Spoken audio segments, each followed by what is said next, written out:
If you guys enjoy what I do, be sure to hit that like button and subscribe. It really helps the channel and it's free and easy to do. Before we get started with today's video, I have an announcement to make. After years of telling other people's stories, I finally released one of my own. My novel Eternal Reign is available now in both ebook and paperback format for those of you who are like me and prefer to collect physical media. You can grab a copy right now on Amazon through the link in the description of this video. And now back to our regularly scheduled program. While wandering around Ul'dah and getting ready for a trip to the New World, the Warrior of Light comes across a weaver that needs an adventurer to help with an issue at their guild. Somebody put in an order for some clothes and they are refusing to pay their bill.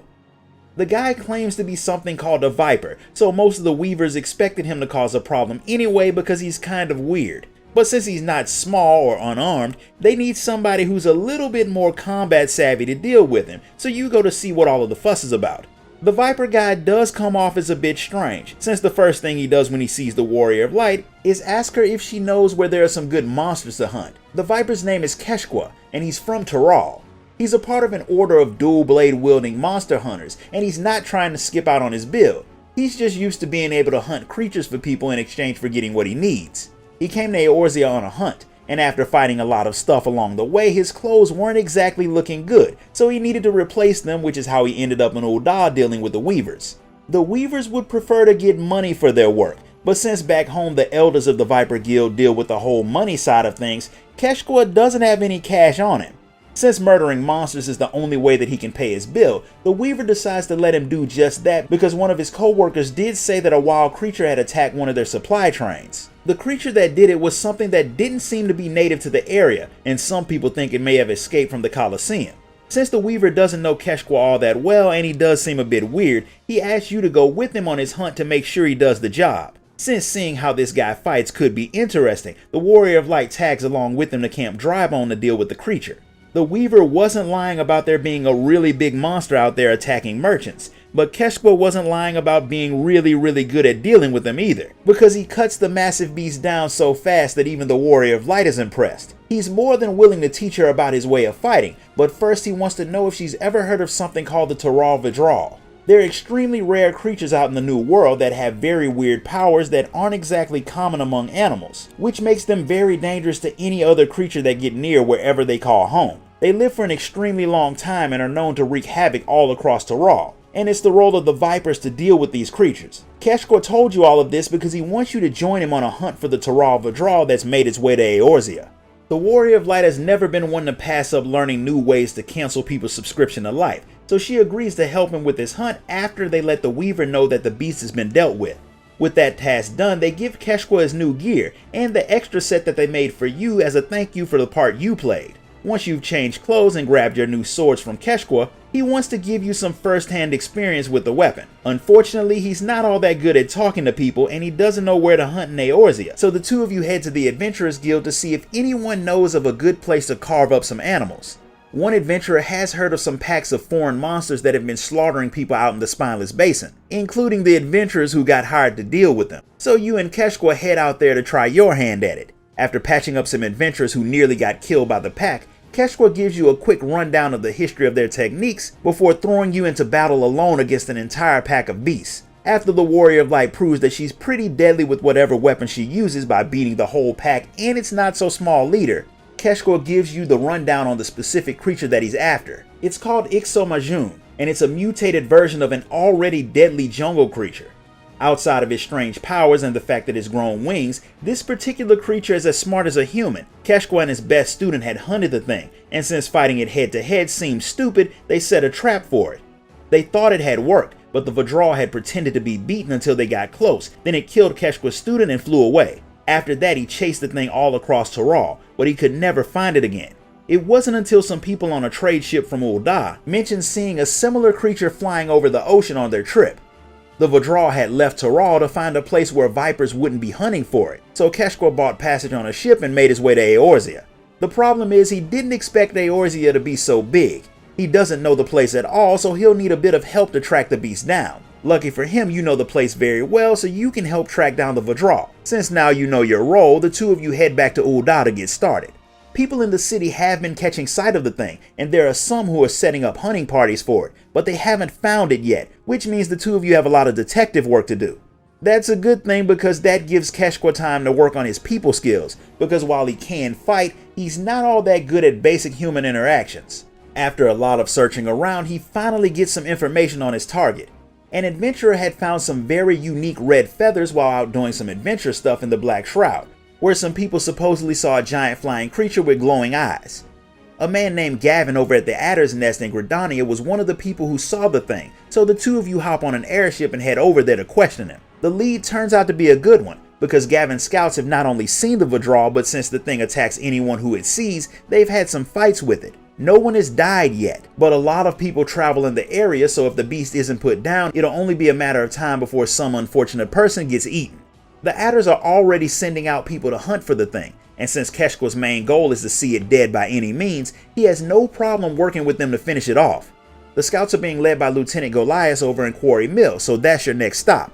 Goliath has been getting help from whoever he could, including a Roganan woman whose parents thought it was a good idea to name her Innocent Stork for some unknown reason. A merchant who had worked for her had seen the Vadral back in Ul'dah, and she's hired a team of expert monster hunters to put the thing down.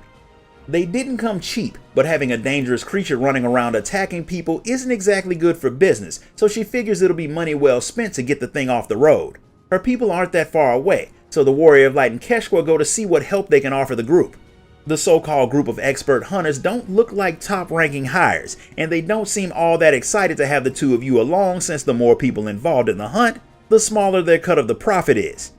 Not only that, they plan on taking the creature in alive, something that Keshqua is positive is not a good idea. There are clear signs of the beast setting up shop in the area, and Keshqua is sure that it left those signs on purpose, just to lure out the people hunting it. The other hunters think they're smarter than the Viper, and since it's not a good idea to work with people you can't trust, the Warrior of Light and Keshqua go to wait on the path that the Vadral will run if it gets away from the hunters. It doesn't take long for the two of you to hear them scream, and when you go to see what happened, you find one of them badly wounded. The rest of them are nowhere to be seen.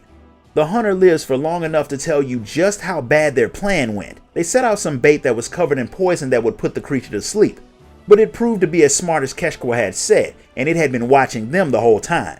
As soon as they started setting up their trap, it attacked and murdered everyone. Goliath had heard the screams too, but he shows up after the last hunter dies. He figures that what's left of them all should at least get a proper burial, and he'll take care of that while the two of you head back to Quarry Mill, so you can let Innocent Stork know that she can keep her money because none of her hunters are coming back to collect it. Innocent Stork had expected some of her hunters to die, but she really had thought they would have put up a better fight against the Taral Vadral than they had. Keshqua is more worried about the fact that Ixomajun stopped hunting prey that's simply weaker than it is, and it started going after things that can fight back. Now that it knows that it can take down stronger targets, it may become even more aggressive. Even though she no longer has any fighters at her disposal, Innocent Stork thinks her contacts will be useful for the Warrior of Light and Keshqua, since they're still hunting the beast. Keshqua is okay with her using her contacts to help find the thing, but he doesn't want her sending any more troops to fight the creature, since they'll probably just end up dead, and she's perfectly fine with that. Goliath is still going to be hunting the creature too, after he goes to let the Adders know that they need to warn the public because they are all in danger until the beast is dealt with. While you're all trying to track down the Vadral, news comes in that there's been another attack. It happened near Fallgourd Float, and Goliath is already over there questioning witnesses, so the Warrior of Light and Keshqua go to see if he's learned anything useful. From what he's heard, the attacks are getting worse, but the people haven't gone into full-fledged panic mode yet. The Adders have sent out a call for anyone who may have seen the Vadral to come forward, and they've gotten more reports than they expected. Goliath is sure that most of them are useless, but he figures that some of them may have some useful information. He still has a lot of people to talk to though, so he gets the Warrior of Light and Keshqua to help him take a few statements. People have caught sight of the monster all across the Shroud, but some of their stories seem to contradict each other. One guy claimed that the thing was going on a killing spree at the same time another guy in the area didn't even see it. So either one of them is lying, or something else happened to keep the beast from attacking certain people. It turns out that there have been a few people that the Vadral have ignored when they've been in the area where it was running wild, and they were all Alamegans who carry around a specific type of plant from Giribania. That is extremely useful information, so the two of you head off to tell Goliath. A lot of animals have strong reactions to scents that they don't like, so it's not all that surprising that the Vadral would avoid people carrying a certain smell with them. Keshqua already knew of an area back home that the creature avoided, but he didn't know that he could find the same plant in Eorzea. Now that he does, he's pretty sure that you all can use the plant to funnel the beast to an area where you want it to go so you can set up a trap to kill it. Goliath decides to tell Innocent Stork about what the two of you discovered, since she'll probably have the means of getting the plant in bulk once you grab some and test it. Seeing as how a lot of adventurers are thinking about quitting since they don't want to risk running into the withdrawal, it's a good idea to deal with the beast fast, so you run out to Girabania and grab some of the plants before heading back to Quarry Mill. By the time you make it there, Innocent Stork has already got her people working on portable pouches that can spread the plant smell over a wide area that they can give to the twin adders, so they can use them to push the withdrawal into your trap, a trap that'll be set far away from civilians. It should work, but the part that's not a good idea is that she wants to capture the thing instead of killing it. She wants to study it, or so she says, but as her last group of hunters proved, trying to trap the thing is a good way to die. Keshqua's pretty sure that even if he did take the withdrawal alive, it wouldn't take long for it to escape and start the whole process over. The Rogadan woman accepts the Viper's logic and heads off to get the pouches ready, but it's obvious that she's planning something that will probably cause all of you a lot of problems in the near future. Regardless, all you can do for now is wait for the pouches to be ready. Once the pouches are done, Goliath passes them out to the adders. The plant doesn't do all that much to people, so there's no harm in them carrying the things around, but it'll dull the senses of something with a really strong sense of smell. Innocent Stork's people have already found a good spot for you to fight the beast out in the Dravanian hinterlands, far away from people, so everything should be fine, but something seems to be bothering Goliath. He starts to tell you something about Western Kurthus, but Innocent Stork shows up, which causes him to stop talking. He acts like she's his boss more than someone who's working with the adders. She does all but order him not to go with you to fight the withdrawal. But since Keshqua didn't plan on bringing him anyway, he doesn't put up all that much of a fuss about it, even though the situation is weird. Things get even weirder when you get to Dravania and see no signs of the withdrawal. While scouting out the spot where you were supposed to ambush the thing, Keshqua finds one of the pouches that was supposed to keep the beast away, which proves that Innocent Stork had lied. Her people weren't leading the beast to you at all. They had made sure that the creature wouldn't come anywhere near you. They were obviously leading it somewhere else while they kept you distracted.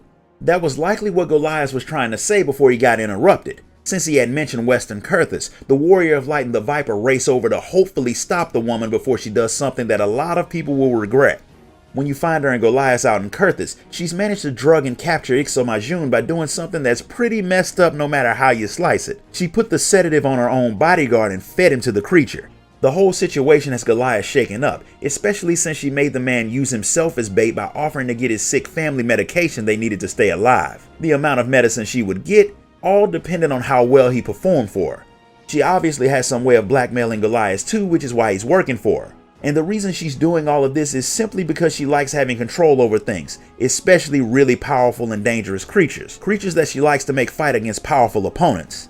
Keshqua is sure that the woman's crazy, but she's also stupid if she thinks she can control the withdrawal like any other common monster. But she thinks that if she can provide it with worthy prey, it'll see that their relationship is mutually beneficial and work with her willingly. She had expected you to try and intervene, so she had set one of her other pets to sneak attack you so she and Goliath could leave with her prize. By the time you put the creature down, she and Goliath are long gone, so the two of you head back to Quarry Mill to figure out what you're gonna do next, and to let the twin adders know about Goliath. They immediately start hunting for the traitor, but after a few days they still haven't found him. There have been sightings of the withdrawal, which likely means Innocent Stork is testing out her new pet. Goliath's commanding officer says that there have been quite a few deaths among Adventurer Guild members, all at the hands of the creature, and its attacks are getting closer to highly populated areas, which is obviously bad. But there is a bit of good news. Goliath sent a letter saying that he's resigning from the twin adders, and he left a hint about where the withdrawal is going to be unleashed next. The next attack will be in southern Thanalan. It's very likely that Innocent Stork saw the message, so it's probably a trap. But since the plan was to fight Ixomajun anyway, the Warrior of Light and Keshqua head out there to face her and the beast. When you find them, Goliath is unconscious. Innocent Stork didn't take too kindly to him telling you where she was, so she had turned the beast loose on him while she waited for you to show up. Now that you've made it there, she sends the creature to attack you, so the Warrior of Light and Keshqua gets started with fighting the withdrawal. For some reason, the creature is weaker than it should be. But that starts to make sense when Keshqua realizes that Innocent Stork was wearing one of the pouches and the smell was distracting the thing. Once it realizes that she's the problem, the withdrawal yeets her off of a cliff and focuses its full attention on you. After a long and difficult fight, proving that the creature really was as dangerous as Keshqua had said, the two of you finally put it down for good. Goliath survives his injuries, and he finally explains why he was working with the woman. When he was a little kid, his parents had gotten killed by a monster while they were traveling. That's what drove him to join the Twin Adders, so he could keep people safe from monsters and any other thing that could cut their lives short. During that time, he met Innocent Stork, and she had claimed that her goal was to protect people from monsters too by capturing them. He didn't realize that she was just using him to steal information from the adders that she could use to add more beasts to her collection. Once he realized the truth, he was going to rat her out, but she threatened to send her entire collection at Gridania while sending her strongest after his family in particular, so he had no choice but to work with her as far as he saw it. While he wasn't a traitor on purpose, he still committed a crime that cost quite a few people their lives, so you have to turn him into the adders. However, Goliath did help stop a dangerous monster, so his commanding officer decides to accept his resignation from the adders and sends him off with Keshqua to help him hunt monsters, which means the next time you see Goliath, he'll likely be a viper too. This concludes the story of the Viper. If you enjoyed this video, be sure to like it, comment, share it, and subscribe. Grab a copy of my novel on your way out, and I'll see you all next time.